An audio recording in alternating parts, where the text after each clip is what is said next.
بسم الله الرحمن الرحيم الحمد لله رب العالمين والصلاة والسلام على سيد الأنبياء والمرسلين أما بعد فأعوذ بالله من الشيطان الرجيم بسم الله الرحمن الرحيم قواعد فقہیہ پر مشتمل کتاب الاشباء والنظائر، اس کے دروس کا سلسلہ چل رہا ہے اور دوسرا قاعدہ الامور بمقاصدها، اس کے حوالے سے گفتگو چل رہی ہے۔ اور گزشتہ درس میں کچھ قواعد اور کچھ ضابطے اور کچھ فروعی مسائل جو اس قاعدے سے ریلیٹڈ ہیں وہ ہم نے بیان کیے۔ آج جہاں سے ہم شروع کریں گے وہ ہیڈنگ ہے فروعن۔ ارشاد فرماتے ہیں، قاعدے کے ہی مطابق گفتگو چل رہی ہے۔ ارشاد فرماتے ہیں کہ لو کان اسمها طالقا او حرتن فناداها، کہ اگر کسی شخص کی زوجہ کا نام طالق یا حرہ ہو، جیسے ہمارے ہاں لڑکوں کے نام حر رکھے جاتے ہیں، اسی طرح عورتوں کے نام بھی حرہ ہو سکتے ہیں۔ تو اگر عورت کا نام، اس کی زوجہ کا نام طالق یا حرہ ہو، فنادہ، اور اس نے اس کو اسی نام سے پکارا، ان قصد الطلاق او العتاق، تو اگر اس کا ارادہ طلاق یا آزادی کا تھا، یعنی طالق نام تھا زوجہ کا اور اس نے جو ہے وہ طلاق کا قصد کیا، یا حرہ اس کی کنیز کا نام تھا اور اس نے عتق کا یعنی آزادی کا ارادہ کیا، تو فرماتے ہیں وقع، تو وہ دونوں یعنی طلاق یا عتاق یہ واقع ہو جائیں گے۔ اوین نداء، یا پھر اس کا ارادہ جو ہے یہ حرہ یا طالق کہنے سے ندا کرنا تھا، یعنی اس کو پکارنا تھا، فلا، تو ایسی صورت میں طلاق واقع نہیں ہوگی اور نہ ہی عتاق واقع ہوگی۔ او اطلق، یا پھر اس نے یہ کہا کہ میں نے تو مطلق کہا تھا، نہ میرا ارادہ پکارنے کا تھا، نہ میرا ارادہ جو ہے وہ طلاق یا عتاق کا تھا، تو فرماتے ہیں فالمعتمد عدمہ، تو معتمد قول کے مطابق اس کا عدم ہوگا، یعنی طلاق اور عتاق واقع نہیں ہوں گی۔ ولو کرر لفظ الطلاق، اور اگر کسی شخص نے طلاق کا لفظ جو ہے وہ تکرار کے ساتھ بولا، مکرر کر کے بولا، فَإِن قصد الاستئناف، تو اگر اس نے ہر مرتبہ طلاق بول کر استئناف کا ارادہ کیا، استئناف کا مطلب ہوتا ہے تجدد کرنا، ہر مرتبہ نیا جملہ بولنا، تو اگر اس نے استئناف کا ارادہ کیا ہے تو فرماتے ہیں وقع الکل، تو ساری طلاقیں واقع ہو جائیں گی، 2 مرتبہ کہیں یا 3 مرتبہ کہیں۔ اب تاکیدہ، دوسری صورت یہ ہے کہ طلاق کے الفاظ اس نے تکرار کے ساتھ تو بولے لیکن اس کا ارادہ تاکید تھا، فواحدۃ، تو ایک ہی واقع ہوگی لیکن دیانتاً واقع ہوگی، والکل قضاء، لیکن اگر یہ مسئلہ قاضی کے پاس جائے گا تو قاضی جو ہے وہ ظاہر کے اعتبار سے دیکھتے ہوئے ساری جو جتنی مرتبہ لفظ طلاق کا ذکر ہوا ہے اتنی مرتبہ طلاق کا حکم دے گا۔ وَكَذَا اذا اطلق، اور اسی طرح اگر اس نے مطلق بولا ہے تو پھر دیانتاً جو ہے اس کی بات جو ہے وہ مانی جائے گی، اور قضاءً جو ہے حکم طلاق ہوگا۔ وَلَوْ قَالَ أَنْتِ طَالِقٌ وَاحِدَةً فِي سِنَتَيْنِ، اور اگر اس نے یہ کہا کہ تجھے 2 میں سے ایک طلاق ہے، تجھے 2 میں سے ایک طلاق ہے، تو فَإِن نَوَى مَعَ سِنَتَيْنِ فَثَلَاثٌ دَخَلَ بِهَا أَوْ لَا، تو اب اس میں اس کی نیت دیکھی جائے گی، اگر اس نے ایک کو 2 کے ساتھ ملا کر جو ہے ذکر کیا، 2 میں سے ایک کہتے ہوئے، تو اگر اس نے معیت کی نیت کی ہے تو پھر تو تین واقع ہو جائیں گی، چاہے وہ اس کی زوجہ مدخول بہا ہو یا نہ ہو، یعنی اس نے اس کے ساتھ حق کی صحبت ادا کیا ہو یا نہ کیا ہو، بہر صورت تین واقع ہوں گی۔ و الا فإن نوا وسنتین، اور اگر اس نے جو ہے وہ ایک اور دو کا ذکر کیا، یعنی ایک اور دو، فثلاثن ان کان دخل بہا، تو ایسی صورت میں تین واقع ہو جائیں گی اگر مدخول بیا ہے۔ اب گزشتہ جو مسئلہ ہے اس میں یہ ہے کہ اس نے ایک کے ساتھ دو کی نیت کی، اور یہاں پر ایک اور دو کی نیت کی ہے، دونوں میں فرق ہے۔ ایک پہلی والی صورت میں جس میں مدخول بیا اور غیر مدخول بیا دونوں برابر ہیں، اس میں اس نے ایک کے ساتھ دو کی نیت کی ہے، جبکہ دوسری صورت میں ایک اور دو ان کی نیت کی اس نے۔ تو ایسی صورت میں اگر اس کی زوجہ مدخول بیہا ہے تو ایسی صورت میں تین واقع ہو جائیں گی، اور اگر مدخول بیہا نہیں ہے تو ایک واقع ہو جائے گی، کیونکہ اس نے ایک اور دو کا ذکر کیا۔ تو غیر مدخول بیہا ایک سے ہی جو ہے وہ فارغ ہو جاتی ہے، تو ایسی صورت میں جو ہے وہ ایک ہی واقع ہو جائے گی۔ کما اذا نوا الظرف او اطلق، یہ اسی طرح ہے جیسے اس نے ظرف کی نیت کی یا جو ہے اس کو مطلق رکھا۔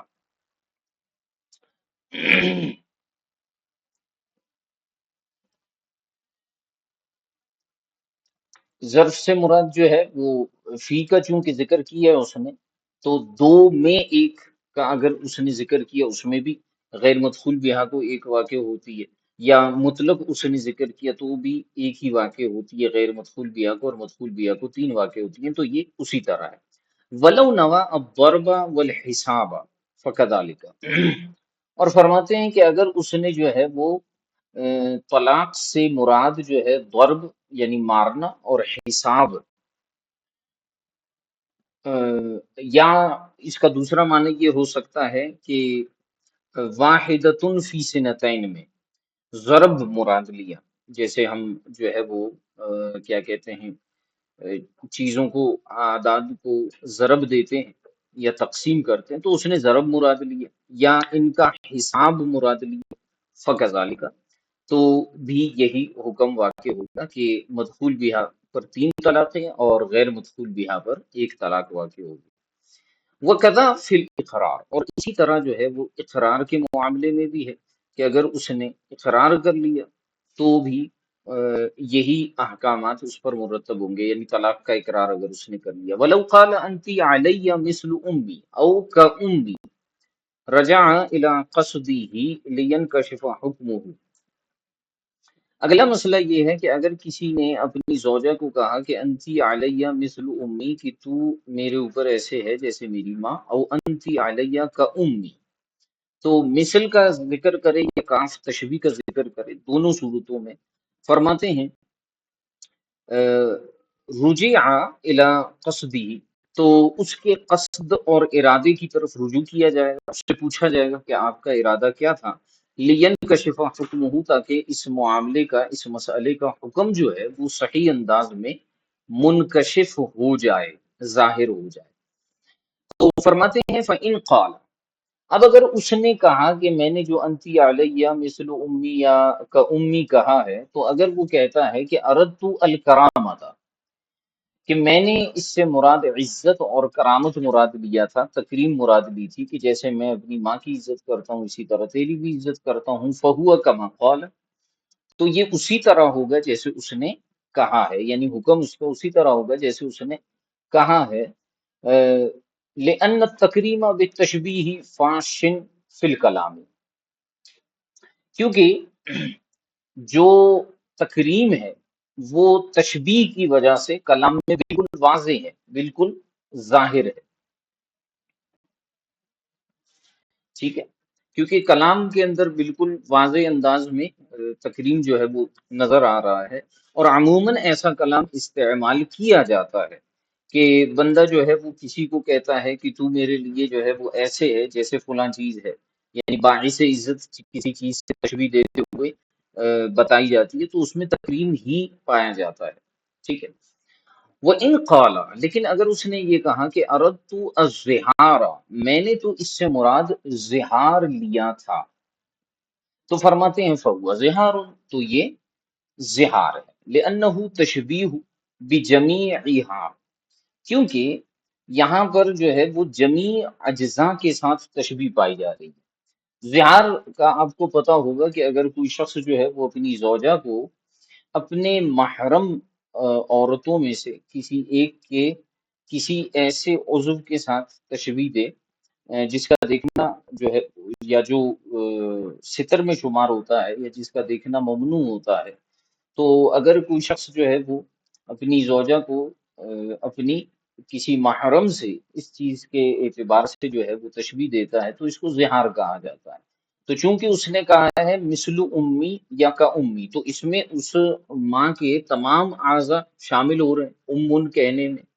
تو ایسی صورت کے اندر فرماتے ہیں کہ سب نے تشبیہ اور اس کے تمام اجزاء میں اعضاء میں وہ اعضاء بھی شمار ہیں جو کہ جن کی طرف نظر کرنا جو ہے وہ ممنوع ہے،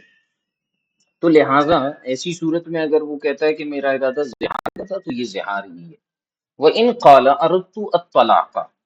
اور اگر اس نے یہ کہا کہ انتی علیہ مثل امی یا کا امی سے مراد طلاق میں نے لیا ہے، فہو طلاق بائن، تو یہ پھر کنایہ الفاظ میں چلا جائے گا اور یہ جو ہے وہ طلاق بائنہ قرار پائے گی۔ وَإِنْ قَالَ وَإِنْ لَمْ تَكُنْ لَهُ نِيَّةً فَلَيْسَ بِشَيْءٍ عِنْدَهُمَا، اور اگر جو ہے اس کی کوئی بھی نیت نہیں تھی، نہ کرامت، نہ زہار، نہ طلاق، تو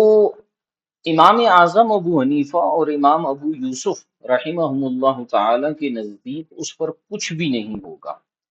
ٹھیک ہے، یعنی کوئی حکم نہیں لگے گا، یہ کلام لغو ہو جائے گا۔ وقال محمد رحمہ اللہ تعالی، لیکن امام محمد رحمۃ اللہ تعالی علیہ فرماتے ہیں ہوا زہار، اگر کوئی نیت نہیں ہے تو ہم اس کو زہار شمار کریں گے۔ وَإِنْ عَنَا بِهِ التَّحْرِيمَ لا غیرہ،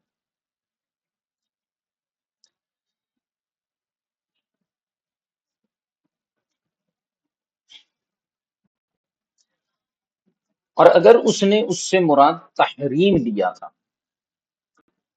اس نے کہا ہے کہ میری مراد تو اس سے تحریم تھی، اس کے علاوہ کوئی اور چیز نہیں تھی، فعند ابی یوسف رحمہ اللہ تعالی ایلاء، تحریم کا مطلب کیا ہوتا ہے کہ کوئی شخص جو ہے وہ قسم کھا لیتا ہے اور اپنی زوجہ کو اپنے اوپر حرام کرنے کی قسم کھا لیتا ہے، تو ایسی صورت میں اس کو ایلا کہا جاتا ہے۔ تو اگر وہ کہتا ہے کہ میری مراد حرمت تھی، زہار نہیں تھا، تحریم تھی، حرام کرنا میری مراد تھی، اس کے علاوہ کوئی زہار وغیرہ کی اور طلاق کی نیت نہیں تھی، تو امام ابو یوسف کہتے ہیں کہ یہ ایلا ہے۔ وعند محمد رحمہ اللہ تعالی، امام محمد فرماتے ہیں چونکہ یہاں تشبیہ پائی جا رہی ہے اور زہار والی کیفیت ہے، اس لیے امام محمد اس صورت میں بھی کہتے ہیں کہ یہ زہار ہے۔ وَلَوْ قَالَ أَنْتِ عَلَيَّ حَرَامٌ كَأُمِّي، اب جملہ مختلف ہے اور وہ یہ ہے کہ اگر کسی نے یہ کہا کہ تو مجھ پر حرام ہے ایسے ہی جیسے میری ماں مجھ پر حرام ہے، وَنَوَى زِهَارًا أَوْ طَلَاقًا فَهُوَ عَلَى مَا نَوَى، اور اگر اس نے اس سے نیت کی زہار کی یا طلاق کی تو اس کا حکم وہی ہوگا جو اس نے نیت کی ہے، یعنی زہار کی نیت کی تو زہار کا حکم ہے، طلاق کی نیت کی تو بائنہ کا حکم لگ جائے گا۔ وَإِن لَمْ يَنْوِ، اور اگر اس صورت میں اس نے کوئی نیت نہیں کی تھی، فَعَلَى قَوْلِ ابی یوسف ایلاء، امام ابو یوسف علیہ الرحمہ کے قول کے مطابق ایلا ہے، وَعَلَى قَوْلِ محمد زہار، اور امام محمد رحمۃ اللہ تعالی علیہ کے قول کے مطابق زہار ہے۔ ومنہا، اور انہی تفریعات میں سے مزید تفریعات ہیں اسی اصول کے اوپر، لو قرأ الجنوب قرآن، جنبی یعنی بے غسلہ شخص اس نے اگر قرآن پڑھا، فإن قصد التلاوۃ حرم، تو اگر اس نے جو ہے وہ تلاوت کا ارادہ کیا تھا تو حرام کا مرتکب ہوا، وَإِن قصد الذکر فلا، اور اگر اس نے ذکر کا ارادہ کیا تھا تو وہ حرام نہیں ہوگا۔ وَلَوْ قَرَأَ الفاتحة فی صلاته علی الجنازہ، فرماتے ہیں کہ اگر کسی شخص نے جو ہے وہ نماز جنازہ میں سورہ فاتحہ پڑھ لی، ان قصد الدعاء والثناء لم یکرہ، اگر اس نے سورہ فاتحہ سے جو ہے ارادہ جو ہے وہ دعا کا لیا یا ثنا اللہ تبارک و تعالیٰ کی تعریف کا ارادہ کیا تو فرماتے ہیں کہ یہ مکروہ نہیں ہوگا۔ وَإِن قَصَدَ التِّلَاوَةَ، اور اگر اس نے ارادہ اور قصد تلاوت کا کیا تو فرماتے ہیں کوریہا، یہ مکروہ قرار دیا جائے گا۔ عطس الخطیب، خطیب کو چھینک آئی، فقال الحمدللہ، اور اس نے کہا الحمدللہ۔ ان قصد الخطبۃ، خطبے سے پہلے ممبر پر بیٹھا ہوا تھا یا کھڑا ہوا، خطبہ شروع کرنے سے پہلے اسے چھینک آئی اور اس نے الحمدللہ کہا، تو اگر اس نے اس الحمدللہ سے خطبے کا ارادہ کیا تھا تو صحت، تو یہ نیت صحیح ہے اور خطبہ صحیح قرار پائے گا۔ وَإِن قصد الحمد للعطس، اور اگر اس نے چھینک کی وجہ سے الحمدللہ کا ارادہ کیا تھا تو لم تصح، تو یہ خطبہ شمار نہیں ہوگا، اسے خطبہ دوبارہ دینا پڑے گا۔ ذبح، اگر کسی شخص نے جانور کو ذبح کیا، فعطس، اور اسے چھینک آئی، وقال الحمدللہ، اور اس نے اس وقت کہا الحمدللہ، فکذالک، تو اس کا حکم بھی خطبے والے کی طرح ہے، یعنی اگر اس کا ارادہ جو ہے وہ ذبح کے وقت جو ہے اللہ تبارک و تعالی کا نام لینا تھا تو ذبح صحیح ہے، اور اگر اللہ کا نام لینا ارادہ اس کا نہیں تھا تو پھر اسے ذبح کرتے وقت جو ہے وہ دوبارہ سے تکبیر پڑھنی پڑے گی۔ ذکر المصلی آیتن او ذکرن وقصد به جواب المتکلم فسدت والا فلا، اسی طرح فرماتے ہیں کہ مصلی یعنی نماز والے نے، وہ شخص جو نماز میں ہے، اس نے کیا کیا کہ کوئی آیت پڑھی اور ذکرن یا کوئی تسبیح وغیرہ پڑھی، وقصد به جواب المتکلم، اور اس کا ارادہ متکلم کو جواب دینے کا تھا، فسدت، اس کی نماز فاسد ہو گئی، والا فلا، ورنہ نہیں ہوئی۔ یعنی مثال کے طور پر جو ہے وہ کسی شخص نے اس سے گفتگو کر رہا ہے، یا آپ نے کتابوں میں پڑھا ہوگا، اس نے جو ہے وہ کوئی اس سے گفتگو کر رہا تھا اور اس نے جو ہے وہ مثال کے طور پر کسی نے آ کر اس کو خبر غم سنایا اور اس نے کہا انا للہ و انا الیہ راجعون، تو ایسی صورت میں اگر اس کا ارادہ اس کو جواب دینے کا تھا تو ایسی صورت میں اس کی نماز فاسد ہو گئی، اور اگر اس کا ارادہ جواب دینے کا نہیں تھا بلکہ تلاوت کا تھا تو پھر ایسی صورت میں جو ہے نماز فاسد نہیں ہوگی۔ تکمیل بیان کرتے ہیں، فرماتے ہیں فی النیابتی فی النیت،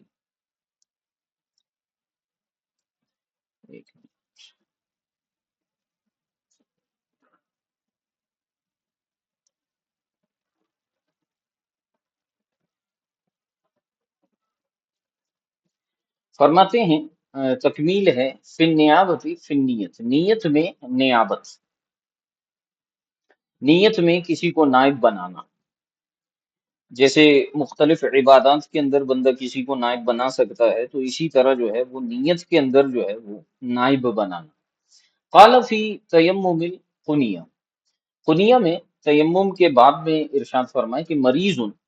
یمممہ غیرہ،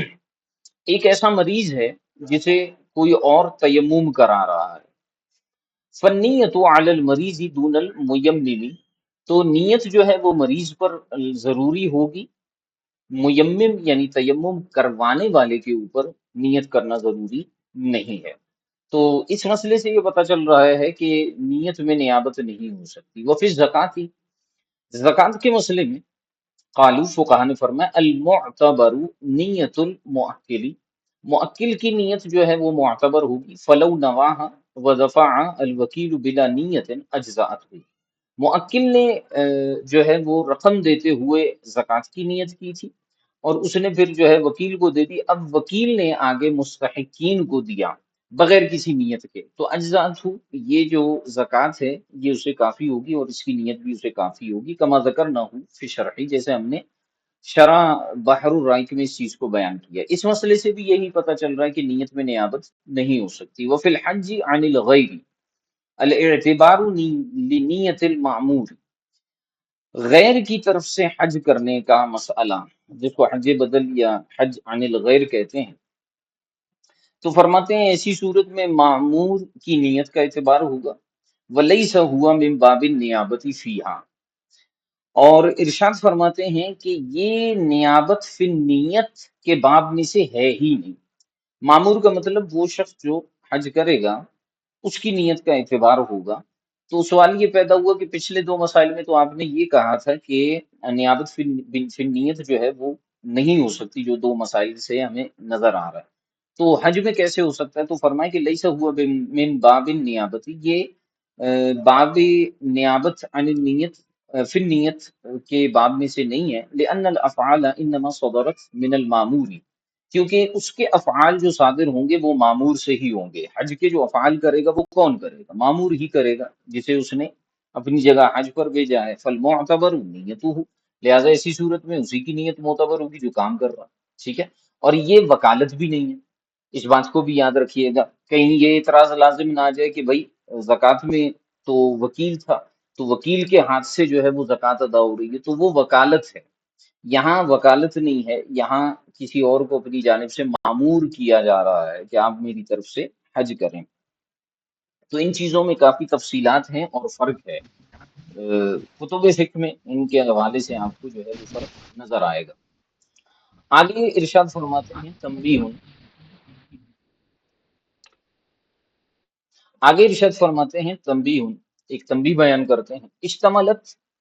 قاعدۃ الامور بمقاصدها علی عدۃ قواعد، کہتے ہیں یہ جو قاعدہ آپ نے پڑھا الامور بمقاصدها، یہ کوئی چھوٹا موٹا قاعدہ نہیں، یہ قاعدہ اور کئی ضمنی قواعد پر مشتمل ہے، کما تبین لگا، جیسے تجھے یہ پتہ چل گیا ہوگا۔ آپ نے دیکھا ہوگا کہ بیچ میں ہم نے ضابطے اور قاعدے کے نام سے کئی قواعد بھی ذکر کی ہے، تو یہ آپ جب دوبارہ اس کی دہرائی کریں گے تو ان قواعد کو الگ سے اس کے ضمن میں جو ہے وہ بیان کیجئے گا، تاکہ ایک نظر آئے کہ اس قاعدے یعنی الامور بمقاصدها کے تحت مزید کتنے قواعد آتے ہیں۔ فرماتے ہیں کما تبین اللہ کا، جیسے تیرے لیے یہ بات واضح ہو گئی، وقد اتینا علی عیون مسائلیہ، اور فرماتے ہیں کہ ہم نے اس کے اہم اہم مسائل جو ہیں اس کے حوالے سے ذکر کیا، وَإِلَّا فَمَسَائِلُهَا لَا تُحْصَىٰ،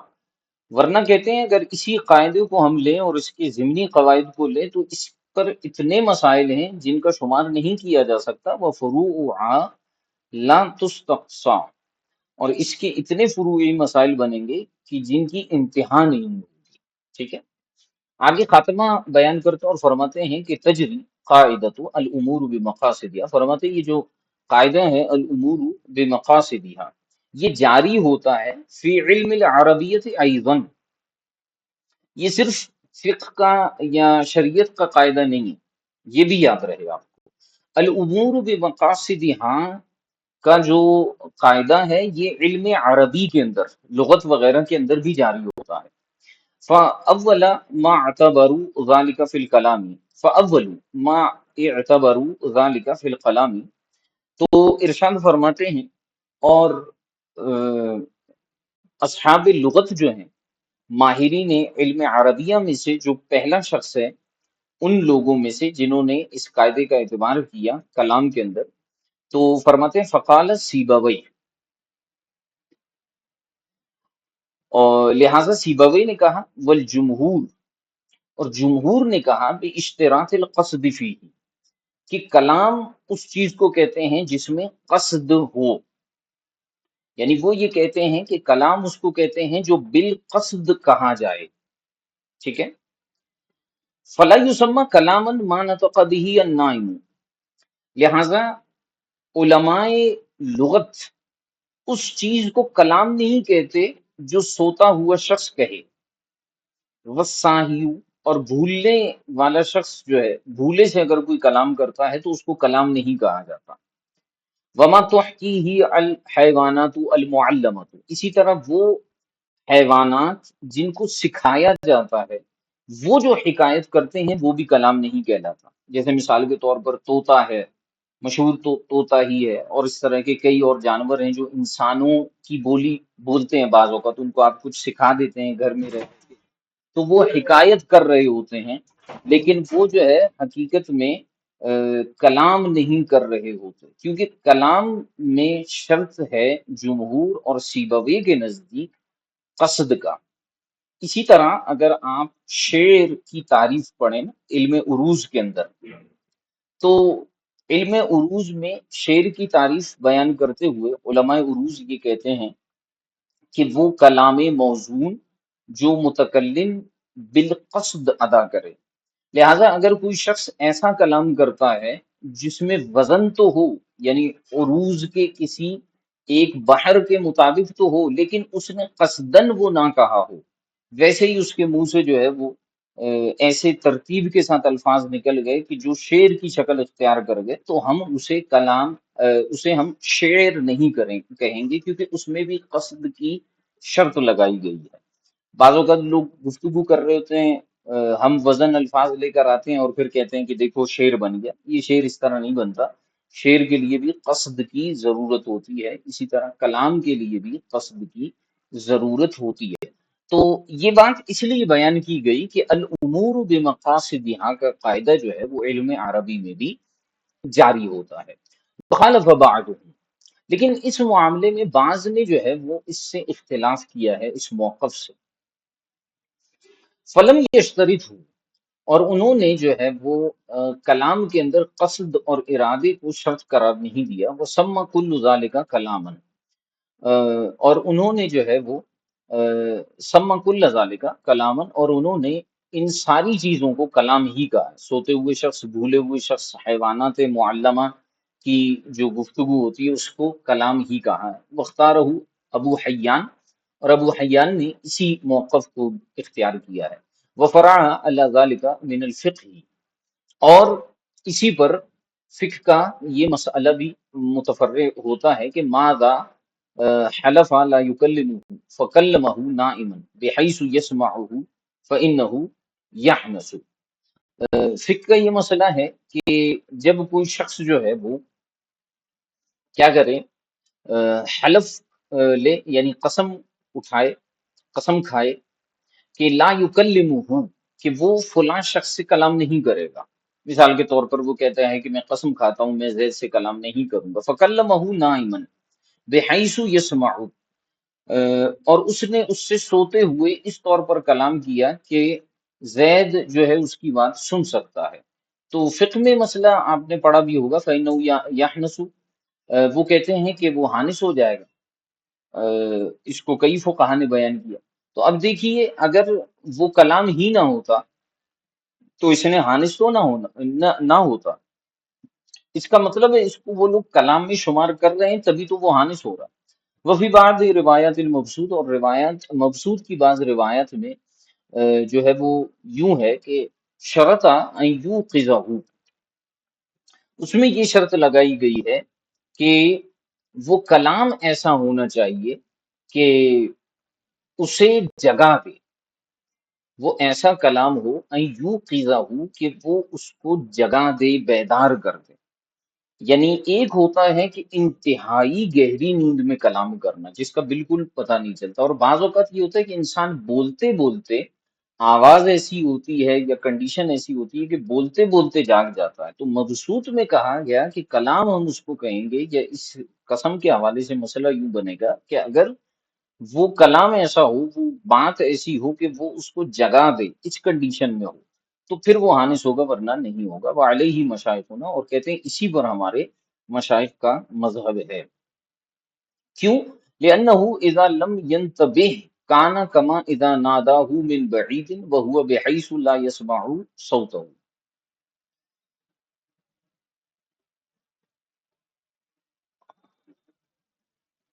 اچھا ایک منٹ، ذرا اس مسئلے میں ایک اور چیز میرے ذہن میں آئی۔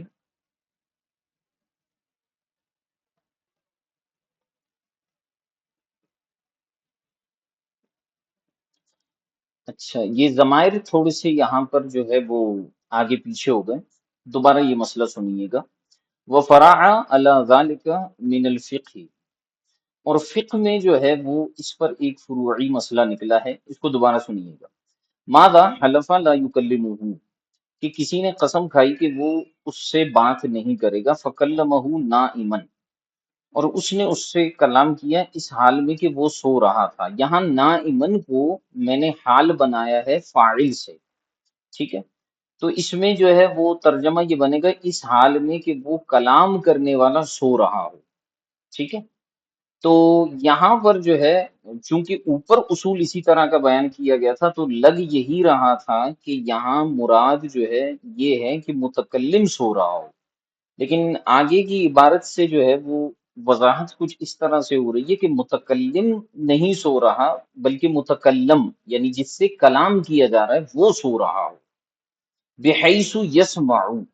اس حیثیت سے کہ وہ سن رہا ہو، یعنی اگر وہ جو ہے اتنی آواز میں آپ نے اس سے کلام کیا کہ وہ سن رہا ہو، ٹھیک ہے۔ تو فرماتے فَإِنَّهُ يَحْنَسُ، تو وہ حانس ہو جائے گا۔ تو نائمن جو ہے یہ فاعل کا حال نہیں ہے بلکہ مفعول کا حال ہے، یعنی متکلم کا حال بنے گا۔ وفی بعض روایت المبسوط، اور مبسوط کی بعض روایتوں میں یہ ہے کہ شرط ان یوقظہ، کہ شرط یہ ہے کہ اتنی آواز سے اس سوتے ہوئے شخص سے کلام کرے کہ وہ اس کو جگا دے، یعنی اگر کسی نے قسم کھائی کہ میں زید سے بات نہیں کروں گا، پھر اس نے زید سے بات کی اس حال میں کہ زید سو رہا تھا، تو اب پیچھے یہ بیان کیا گیا، ایک جو مطلق مسئلہ بیان کیا گیا وہ یہ تھا کہ اگر جو ہے وہ زید جو ہے سو رہا ہو لیکن اتنا کلام ہو کہ اس کے کانوں تک آواز جائے، تو فرماتے ہیں وہ آنس ہو جائے گا۔ اور مبسوط کی روایت میں یہ ہے کہ ایسا کلام ہو جو اسے جگا دے، وعلیہ مشائخنا، اور اسی پر ہمارے مشائخ ہے، لأنه اذا لم ينتبه کانا کما اذا ناداه من بعید، کیونکہ اگر وہ نہ جاگا تو یہ تو اسی طرح ہے جیسے اسے دور سے پکار رہا ہے، وہی ہوا بحیث لا يسمع صوته، اور وہ اس حیثیت سے کہ وہ اس کی آواز نہیں سن رہا، قذف الہدایہ جیسے کہ ہدایہ میں۔ لیکن یہ جو میں نے پہلے اس کا ترجمہ کیا تھا وہ اس لیے درست بیٹھ رہا تھا کہ وہ اصول جو پیچھے انہوں نے بیان کیا کہ سوتے ہوئے شخص کا کلام کلام نہیں کہلاتا، لیکن اس کو جب اس حیثیت سے ہم دیکھیں گے کہ یہاں تو اس سے بات ہو رہی ہے، بھئی کلام کرنے والا تو جاگ رہا ہے، تو یہاں تو وہ کلام ہی کہلائے گا۔ اب اگرچہ جو ہے وہ سننے والا سو رہا ہے وہ الگ بات ہے۔ تو لگ یوں رہا ہے کہ یہاں پر علامہ ابن نجیم مصری رحمۃ اللہ تعالی علیہ یہ مسئلہ فرعی مسئلہ جو ہے اصول سے تھوڑا سا ہٹ کر لے کر آئے ہیں، لگ تو یہی رہا ہے، کیونکہ اگر ہم یہ والا ترجمہ کرتے ہیں کہ نائم کو مفعول کی صفت بناتے ہیں، اور اگر آپ نائم کو فاعل کی صفت بنائیں گے تو پھر یہاں تک فی بعض روایت المبسوط سے پہلے پہلے تک مسئلہ بالکل درست بیٹھے گا کہ اگر سوتا ہوا شخص جو ہے، کیونکہ بعض فقہاء نے فرمایا کہ سوتا ہوا شخص اگر کسی سے کلام کرتا ہے اور وہ سن لیتا ہے تو انہوں نے کہا کہ یہ حانس ہو جائے گا، تو وہ اس اصول پر جا کر بیٹھتا ہے کہ دیکھیے سوتے ہوئے شخص کے کلام کو بھی ہم نے کلام شمار کیا ہے اگرچہ اس میں اس کا قصد نہیں تھا۔ لیکن جو ہے وہ آگے کی عبارتیں اس بات کی طرف اشارہ کرتی ہیں کہ نائم جو ہے یہ متکلم کی نہیں بلکہ متکلم کی صفت ہونی چاہیے۔ بہرحال یہ ایک لا ینحل طرح کا مسئلہ لگ رہا ہے، اس کو مزید بھی دیکھیں گے انشاءاللہ اس میں اور کیا نتائج نکل سکتے ہیں۔ حاصل بیان کرتے ہیں، والحاصل انہ قد اختلف التصحیح فیہا کما بیناہ فی شرح، فرماتے ہیں کہ حاصل کلام یہ ہے کہ اس مسئلے میں جو ہے وہ تصحیحات میں اختلاف ہے، جیسے کہ ہم نے اپنی شرح بحر الرائق میں اس چیز کو بیان کیا کہ سوتے ہوئے شخص یا جس سے کلام کیا جا رہا ہے اور وہ سو رہا ہے، اس صورت میں حانس ہوگا یا نہیں ہوگا۔ ولم ارى الى الان حکما، اور کہتے ہیں کہ میں نے ابھی تک جو ہے اس کا حکم نہیں دیکھا، ما اذا کلمہ مغمی علیہ او مجنون او سکران، فرماتے ہیں کہ میں نے ابھی تک جو ہے اس مسئلے کا حکم نہیں دیکھا کہ جب کوئی شخص جو ہے وہ جس کے بارے میں قسم کھاتا ہے وہ اس سے اس حال میں کلام کر رہا ہو کہ وہ مغمی علیہ ہو، اس پر جو ہے وہ نشہ طاری ہو یا جنون طاری ہو یا نشے کی حالت میں ہو، یا جو ہے اغما کی کیفیت ہو، اس پر بے ہوشی کی کیفیت ہو، جنون کی ہو یا نشے کی کیفیت ہو، تو اس کے بارے میں فرماتے ہیں کہ میں نے واضح حکم نہیں دیکھا۔ آگے فرماتے ہیں وَلَوْ سَمِعَ آیَةَ السَّجْدَةِ مِنْ حَیْوَانٍ، اگر کسی شخص نے جو ہے وہ آیت سجدہ حیوان سے سنا،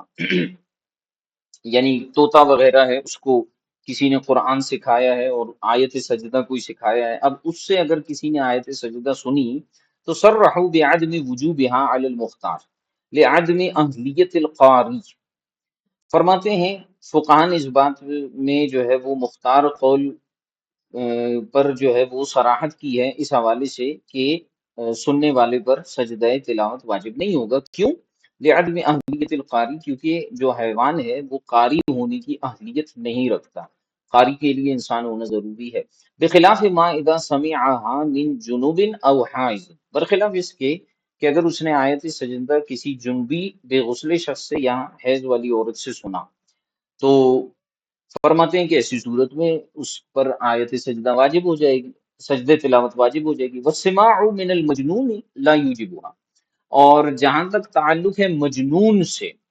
یعنی دیوانے شخص سے آیت سجدہ سننے کا تعلق ہے، فرماتے ہیں یہ جو ہے لا یوجبها، یہ سجدہ تلاوت کو سامع کے اوپر واجب نہیں کرے گا۔ وہ من النائم یوجبها علی المختار، اور جہاں تک نائم کا معاملہ ہے تو جو سوتا ہوا شخص ہے اگر وہ سوتے ہوئے تلاوت قرآن کرتا ہے اور آیت سجدہ پڑھتا ہے تو سننے والے پر جو ہے وہ سجدہ تلاوت واجب ہو جائے گا۔ وَقَذَا تَجِبُ بِسِمَاعِهَا مِن سُکران، اور اسی طرح سجدہ تلاوت جو ہے وہ سکران یعنی نشے والے شخص سے بھی سننے میں واجب ہو جائے گا۔ وَمِن ذَلِكَ الْمُنَادِي النَّكِرَةَ، اور فرماتے ہیں کہ اسی کی تفریعات میں سے جو ہے وہ منادی نکرہ کا حکم بھی ہے۔ ان تعرف، اگر جو ہے وہ کیا ہو، معین شخص کو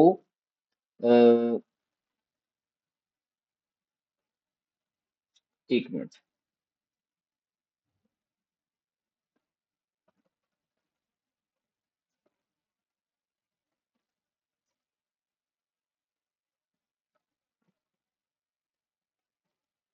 اچھا یہ ذرا عبارت کو جو ہے وہ دیکھ لیجئے، یہ یہاں سے عبارت جو ہے کتاب میں یہ مٹی ہوئی ہے۔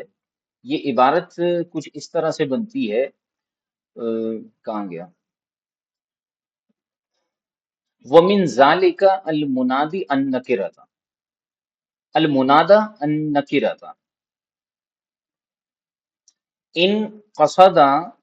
عبارت دیکھ لیجئے، ان قصد نداء واحد بعینہ یعرف، ومن ذلك المنادی النکرہ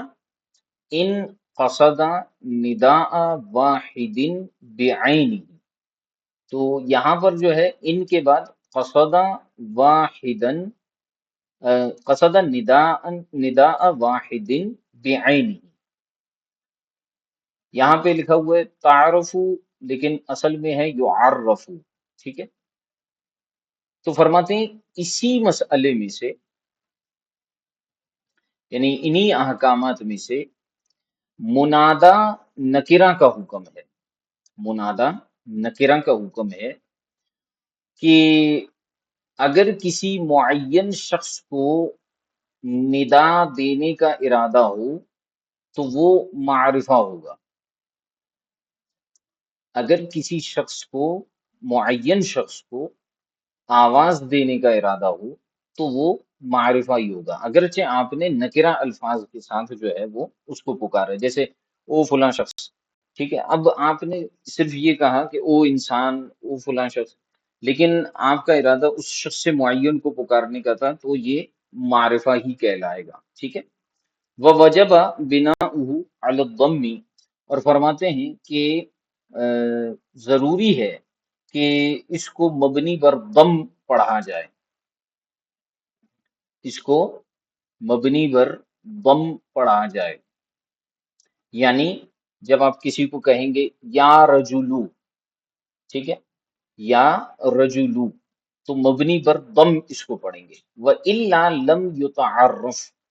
اور اگر آپ اس کو مبنی پر ضم نہیں پڑھیں گے تو یہ معرفہ نہیں ہوگا۔ وَأُعْرِبَ بِالنَّصْبِ، اور اس پر نصب کا اعراب آئے گا۔ یہ آپ نے نحو میں یہ قاعدہ پڑھا ہوگا کہ اگر کسی شخص کو پکارا جائے اور یوں کہا جائے یا رجلا، تو یہ جو ہے وہ معرفہ سوری نکرہ کے حکم میں ہوتا ہے، اور اگر یا رجلو کہتے ہیں تو یہ معین اگر آپ کی مراد ہوتی ہے تو پھر اس کو ہم مبنی پر ضم پڑھتے ہیں اور اس کا جو منادہ ہوتا ہے وہ معرفہ ہی ہوتا ہے۔ ومن ذالک العلم المنقول من صفت، سوری، ومن ذالک العلم المنقول من صفت، اور فرماتے ہیں اسی قبیل سے علم کا حکم بھی ہے جو کہ منقول ہوتا ہے، یعنی جسے نقل کیا گیا ہوتا ہے صفت سے۔ ان قصد به لمح الصفت المنقول منها ادخل فيه الف واللام والا فلا، فرماتے ہیں کہ اسی قبیل سے جو ہے وہ علم، وہ والا علم بھی ہے جو کہ منقول ہے صفت سے، یعنی صفت کا صیغہ ہو اور آپ اس کو بطور علم کے بنا دیں، جیسے جمیل ہے تو آپ نے جمیل، اب صفت مشبہ کا صیغہ ہے تو یہ اگر کسی کا نام رکھا جائے، ٹھیک ہے، تو ایسا علم جو ہے وہ منقول من الصفت کہلاتا ہے۔ تو کہتے ہیں کہ اگر اس سے اس کا ارادہ کیا ہو،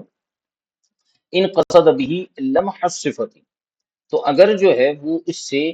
ارادہ کرتا ہے صفت کی طرف اشارہ کرنے کا، المنقول منہا، جو کہ یعنی ایسا نام جو کہ صفت سے منقول ہے،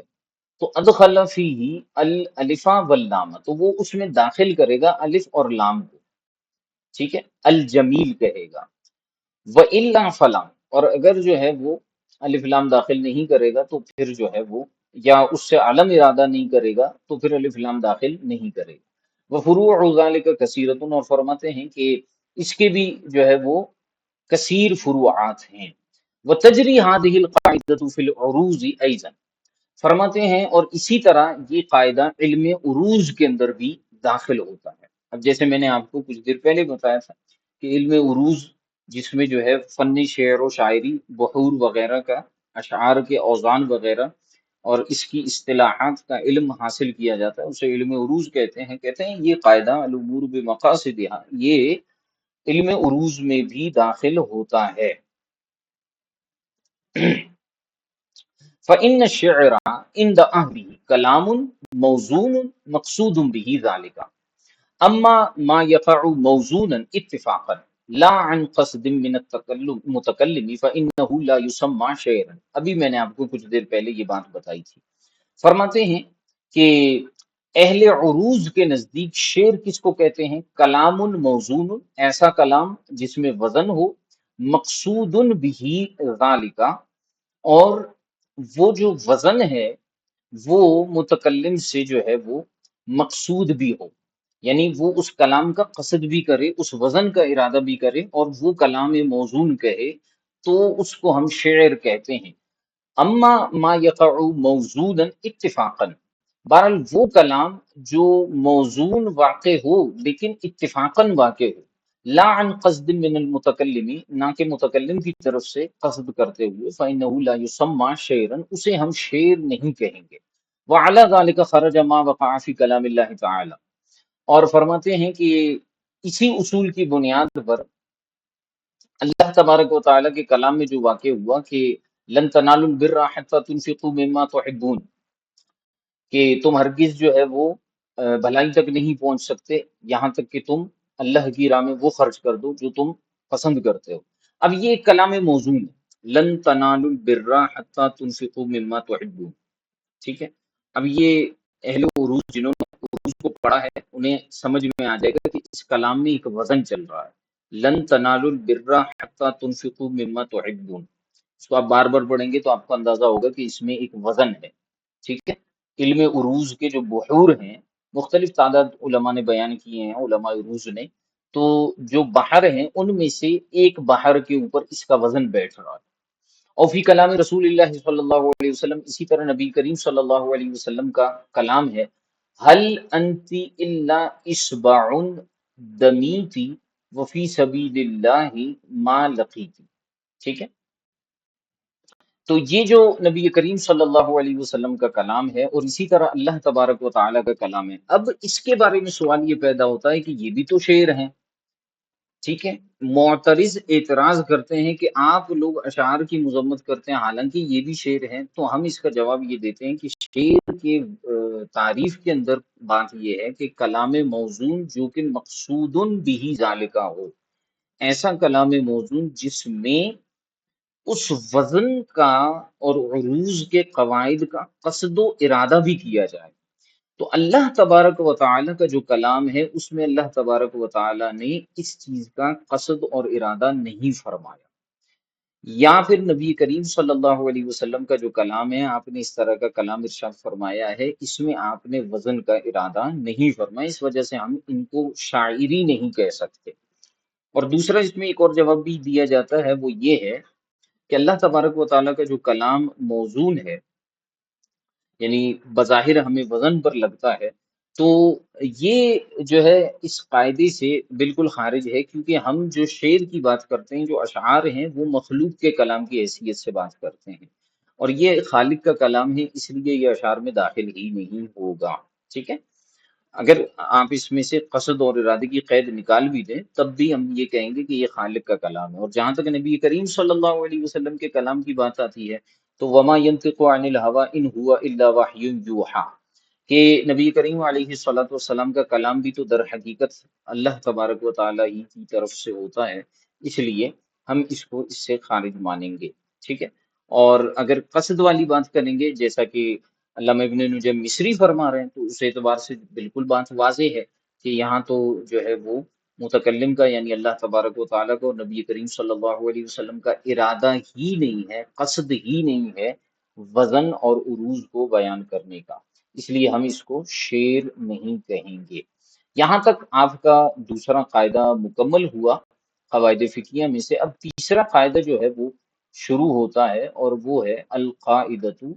الیقین، القاعدۃ الثالثۃ الیقین لا یزول بالشک۔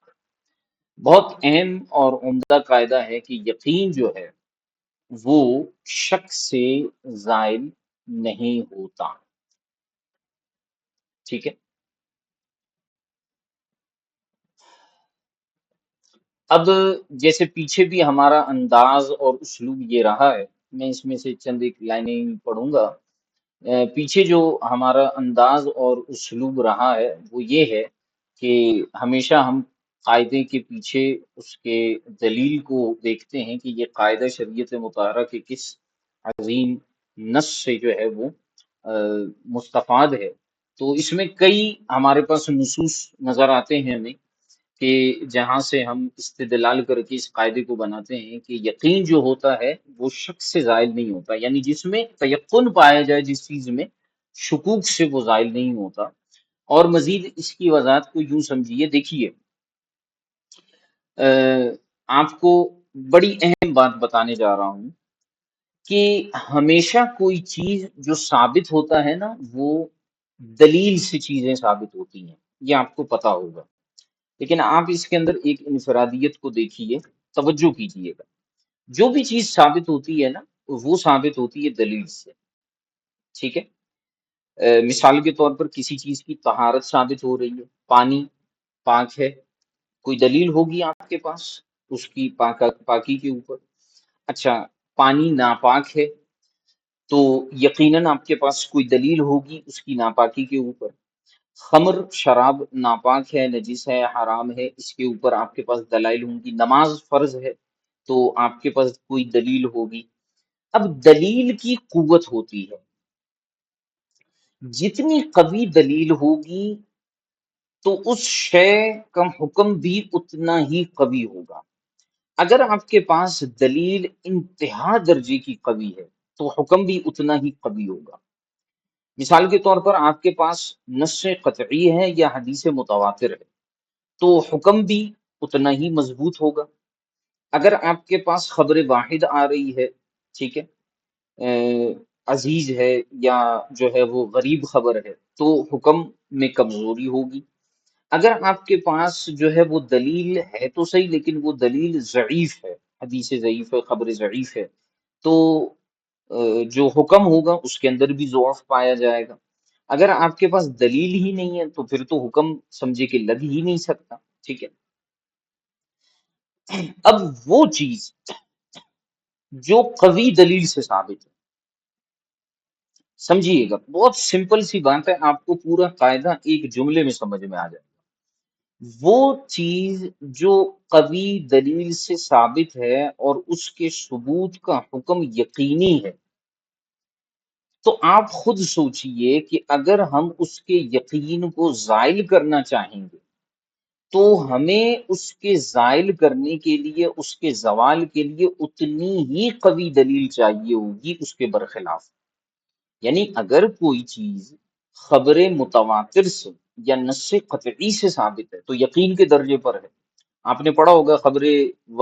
خبر متواتر یا نص قطعی کا جو حکم ہوتا ہے وہ یقینی ہوتا ہے،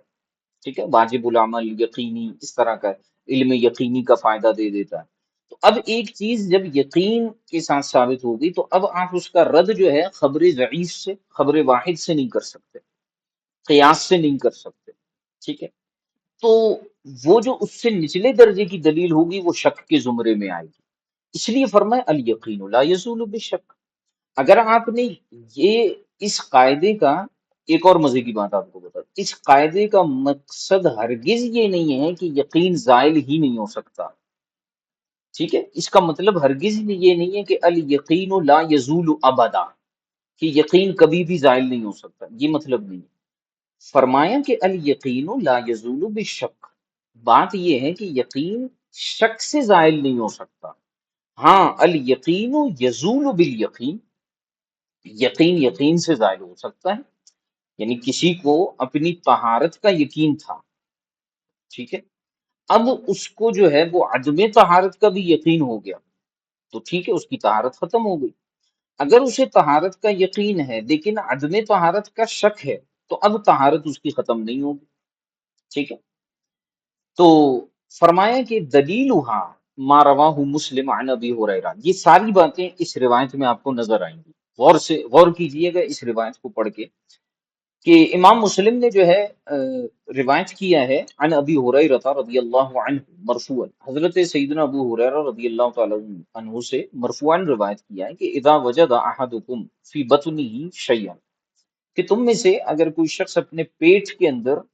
کچھ جو ہے وہ محسوس کرے، فاشکل علیہ، اور اس پر اشکال ہو جائے، اسے مشکل محسوس ہو، اخرج منہ شیء ام لا، کیا مشکل ہو اسے، کیا اسے تردد ہو کہ پیٹ سے کچھ خارج ہوا یا نہیں ہوا، یعنی ریح وغیرہ خارج ہوئی یا نہیں ہوئی،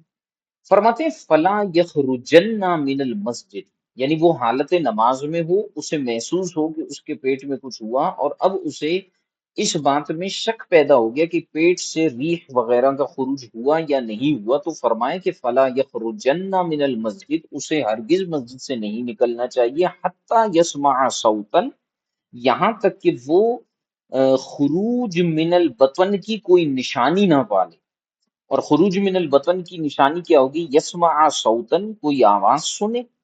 جو ریح کے خروج کی آواز ہو، او یجد ریحن، یا اسے بدبو محسوس ہو، تو کنفرم ہوگا کہ اس کے پیٹ سے کچھ خارج ہوا ہے اور اس کا وضو ٹوٹ گیا، ورنہ جو ہے وہ نہ نکلے۔ تو اب دیکھیے کہ یہاں الیقین لا یزول بالشک، کہ جب تمہیں پیٹ میں کچھ محسوس ہو، اب تمہاری طہارت ہے، تم باوضو ہو، اس کا تمہیں یقین ہے، لیکن پیٹ میں کچھ گڑبڑ محسوس ہوئی اور تمہیں اس بات کا شک پیدا ہو گیا کہ کچھ نکلا ہے یا نہیں، تو فرمایا فلا یخرجن من المسجد، مسجد سے نہ نکلے، کیوں؟ کیونکہ یقین شک سے زائل نہیں ہوتا۔ لیکن اگلا جملہ حتی یسمع صوتا او یجد ریحا، یہاں تک کہ آواز سنے یا بدبو محسوس کرے، تو آواز سننا اور بدبو محسوس کرنا یہ اعلیٰ درجے کی دلیل بن گئی حدث کے اوپر، تو یہ یقین کا درجہ اختیار کرے گا۔ تو یقین یقین سے زائل ہو سکتا ہے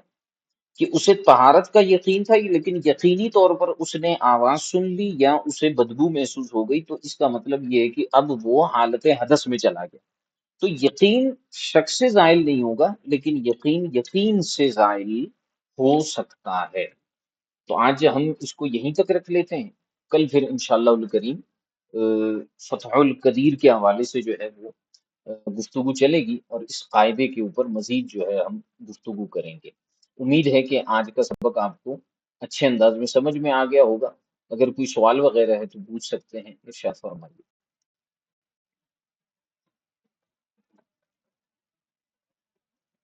جی اگر کوئی سوال وغیرہ ہے تو پوچھ لیجیے۔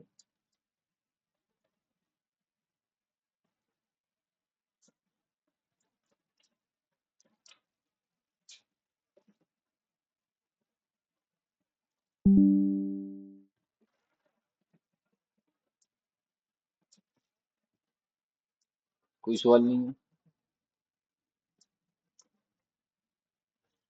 جی کوئی سوال وغیرہ؟